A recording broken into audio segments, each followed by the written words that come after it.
Mehmed Fuad Pasha, sometimes known as Keçecizade Mehmed Fuad Pasha and commonly known as Fuad Pasha, was an Ottoman statesman known for his role in the Tanzimat reforms of the mid-19th century Ottoman Empire, as well as his leadership during the 1860 Mount Lebanon civil war in Syria. He represented a modern Ottoman era, given his openness to European-style modernization as well as the reforms he helped to enact. Among other posts, he served as Grand Vizier, the equivalent of Prime Minister, on 2 occasions between 1861 and 1866. Early life. Fuad Pasha was born in 1815 to a prominent ulama family in the empire. His father, Keçecizade Mehmed, was a famous poet, and Fuad continued this trend as both a litterateur and a poet. He received a madrasa education but had to leave his education when his father was dismissed and banished to the provinces. His mother was a descendant of Mirza Kara Mustafa Pasha, a 17th-century Grand Vizier. He studied in the medical school Tibet for 4 years with no family support and then proceeded to serve as a doctor for the Admiralty. Career beginnings. Fuad Pasha was fluent in French, which led him to a job as scribe to the governor of Ottoman Tunisia, He Pasha, from 1832 to 1836. Upon the governor's death, Fuad Pasha entered the service of the Grand Vizier Mustapha Pasha, and began working with Mehmed Pasha. His title, Pasha, was given to a high-ranking member of the Ottoman government and could only be given by the Sultan as an honorary title. Mehmed had been in the Grand Vizier's service for a considerable amount of time, while Mustafa and Mehmed were on a diplomatic trip to London. Fuad secured a position as the first translator of the Porte, a position which he held from 1838 to 1852. Fuad continued to study history, modern languages, international law, and political economics with the hope of rising to a diplomatic career. His translator position led him to become a protégé of Mustafa Reza's while he was in power for the first 2 years after the Edict of Gulain from 1839 to 1841 and again from 1846 to 1852. The edict was launched by Sultan Abdulmajid I at the recommendation of Mustafa and effectively began the Tanzimat reforms. Although Mehmed and Fuad were the same age, Fuad was somewhat slower in rising to position. This changed, however, in 1848 when Fuad demonstrated his skills in his negotiations with Russian officials in Bucharest and St. Petersburg regarding refugees flooding into the empire as a result of the 1848 revolutions in Europe. Tsar Nicholas I of Russia demanded the extradition of the men who had started the revolutions who were now seeking refuge in the empire. Mustafa had previously refused the Tsar's demands and the threat of war was growing. Fuad, however, traveled to St. Petersburg and, through his negotiations, the Tsar relinquished his demands for extradition and settled for Fuad's promise that the revolutionaries would be kept far from the Russian borders. Fuad demonstrated this same talent for negotiations in 1852 when he worked with Muhammad Ali of Egypt's successor, Prince Abbas, in Egypt. Because of these diplomatic successes, Fuad became Mehmed Ali's equal, both in political rank and influence with Mustafa Mustafa was removed as Grand Vizier in 1852 by the Sultan and Mehmed Ali was then named as his successor. Mehmed Emin Ali recommended to the Sultan that Fuad succeed him as foreign minister, and in 1852, this recommendation was accepted. The beginning of Fuad's term as foreign minister and Mehmed Emin Ali's as Grand Vizier marked an important shift in Ottoman foreign policy and sharp division between Mustafa al-Esid and his former proteges. While Mustafa al-Esid had displayed a preference for Great Britain, Fuad and Mehmed Emin Ali were strong supporters of France. This, however, would ultimately lead to the fall as both men supported France in the 1860 Mount Lebanon civil war between the Catholic Maronites and the Druze Muslims over power in Mount Lebanon before the Crimean War. Because of this fall, both Fuad and Mehmed Emin Ali took a step back from the governmental careers and turned to the Council of the Tanzimat, of which Mehmed Emin Ali was chairman and Fuad was a member. Tanzimat period. Member of the Council of the Tanzimat, Fuad Pasha was an important reformer during the Tanzimat period. The goal of the program was to promote reform, fend off the powers and forestall rebellion. The Council of the Tanzimat was established to codify the actions enacted by the Tanzimat reforms. These reforms were designed to centralize power through modernization, centralization to increase revenue, prevent fragmentation. It was enacted on November 3, 1839 through an imperial decree given by Mustafa al-Esid Pasha called the Rose Chamber Edict. Quote, "This period demonstrated the empire's increased efforts towards westernization and acceptance by the concert of Europe, as well as Western schools were opened to train bureaucrats for future governmental positions. Councils of state, justice, and education were all established, as well as provincial councils to represent all religious and social groups residing in the empire." Fuad hoped that the Tanzimat reforms would find salvation for the empire by creating among its peoples the bond of equal citizenship based on Ottoman nationality. He realized the importance of change and saw it as a necessary evolution that the Ottoman Empire needed to make. However, in his efforts to create an image of a modern Ottoman Empire, Fuad Pasha believed that by giving non-Muslim subjects of the empire equal rights via the millet system would dull the nationalist and separatist tendencies.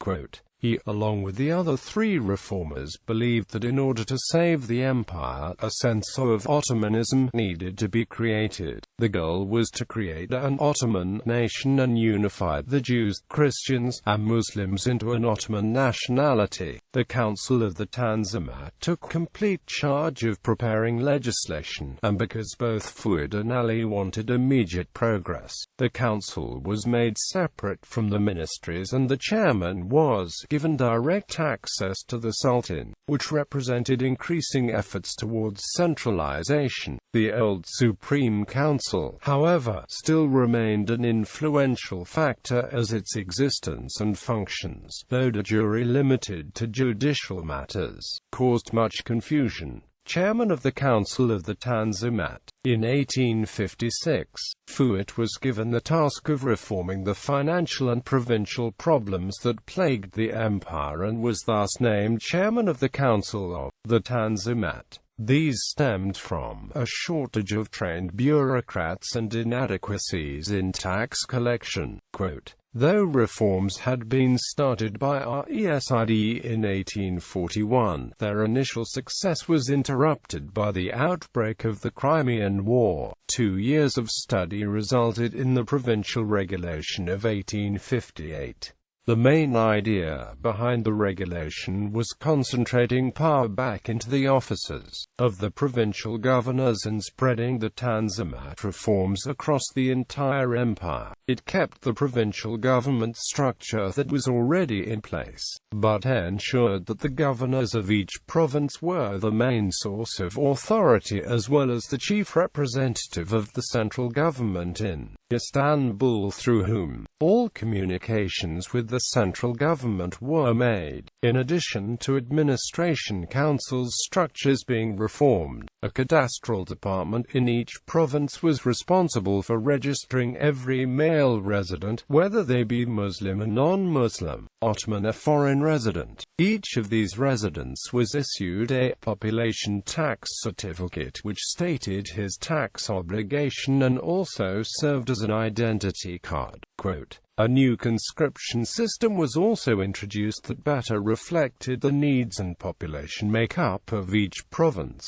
Fuad also worked on reforming the financial system of the empire. These reforms included the introduction of an annual budget system and the budgets of each ministry subject to the scrutiny of the treasury to keep in check with annual revenues. To increase these revenues, the inefficient tax farming system was ended in 1861 with the establishment of the excise tax administration, which was separate from the bureaucracy of the Ministry of Finance and replaced the former customs administration. Foreign Minister 1858 to 1860. The Mount Lebanon crisis. In 1860, violence broke out in the Mount Lebanon region of modern-day Syria between the Maronite and Druze communities over which group would control the region. Ultimately, the Druzes dominated and pillaged nearly every Maronite town nearby. Fuad, as the foreign minister, was sent to investigate these massacres and carry out the empire's foreign policy initiatives. Due to his success at executing the changes of the Tanzimat program, Fuad was sent to Syria and arrived in Beirut on July 17, 1860, armed with extreme power granted to him by the Sultan. He brought in a nationalistic viewpoint that these conflicts were local sectarian characteristics that Ottoman reform ultimately would discipline. Quote, he was sent by Sultan Abdülmecid along with the new Western-style army to work with a newly established international commission to bring stability to the region. Fuad began what some have called a reign of terror, in which he executed hundreds of the accused pillagers, arrested Druze leaders, and sentenced them to death after a trial in a military court for failing to protect the Christians. His rather strict reaction to the Mount Lebanon crisis reflected a push towards modernity in order throughout the empire, as well as a growing sentiment of nationalism called Osmanlilik, as demonstrated in a statement he gave to the people of Syria in 1861, announcing his return to Istanbul. He referred to the power of the Sultan as a father figure who must be obeyed lest they suffer his merciless punishment, but who also treated all of his subjects with equality, regardless of the religion. This strictness also reflects the empire's immense desire to prove to its counterparts in Europe that it was fully capable of acting in accordance with modern law, especially considering the deployment of European troops to Syria in July 1860. Fuad chaired the aforementioned international commission, called the Beirut Committee, which established the reorganization of Mount Lebanon in March 1861. In this, Mount Lebanon would remain a subject of the Sublime Porte and would be ruled by a non-local Christian governor, independent from the governors of Beirut and Damascus. Quote, Fuad worked closely with Great Britain's representative to the committee, Lord Dufferin, as they both had similar interests in preventing French domination in the region. Though Dufferin spoke critically of the corruption and lack of communication he believed to exist in the empire, he proposed the creation of a semi-independent Syria with Fuad as a governor-general. This was due to Dufferin's great respect towards Fuad, whom he described as tall, handsome, well-versed in French, and of charming manners. Quote, Fuad, however, signed an agreement General de Beaufort, the commander of the French troops, in order to use the French to their advantage in the region. This smooth diplomatic skill was attributed to his sense of humor, and subtlety and tact of the polished diplomat. Quote, This agreement resulted in the establishment of the law of the provinces, of which Fuad was an architect, which created the province of Syria. Grand Vizier 1861 to 1863, 1863 to 1866.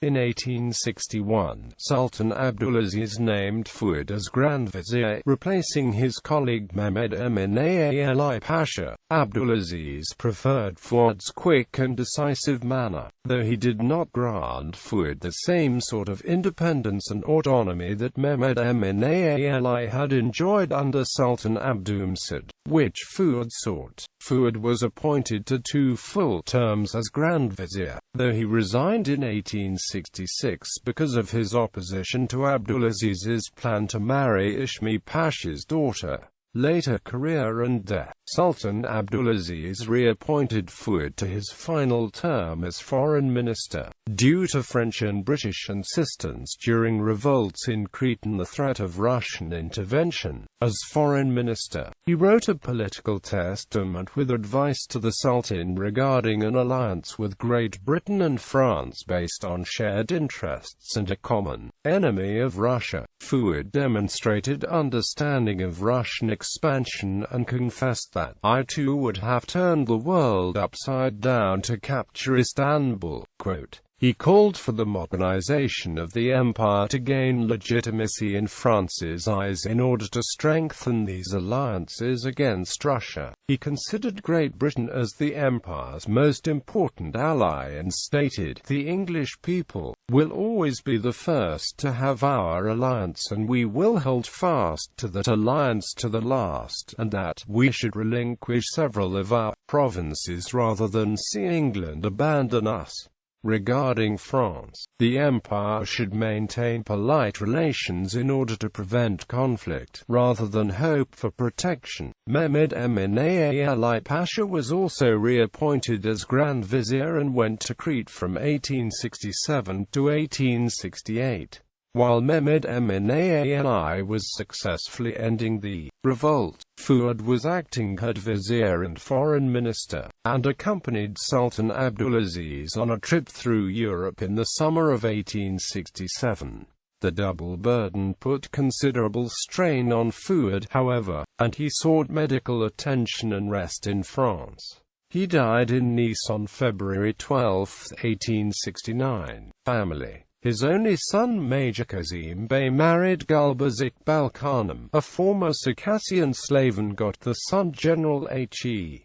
Izzat Fuad Pasha. His grandson General He Izzat Fuad Pasha married with the Egyptian Princess H. Princess Aziza Amina Khanum Effendi, a daughter of Prince Mustafa Faisal Pasha, and got a son and a daughter. The daughter named Nimat Khanum. She married Akil Yushri Bey, son of Ismail Yushri Pasha, and Asu Khanim, a daughter of Ahmed Shukri Yegan Pasha. She had Isu, an only son, Ismail Yushri Effendi.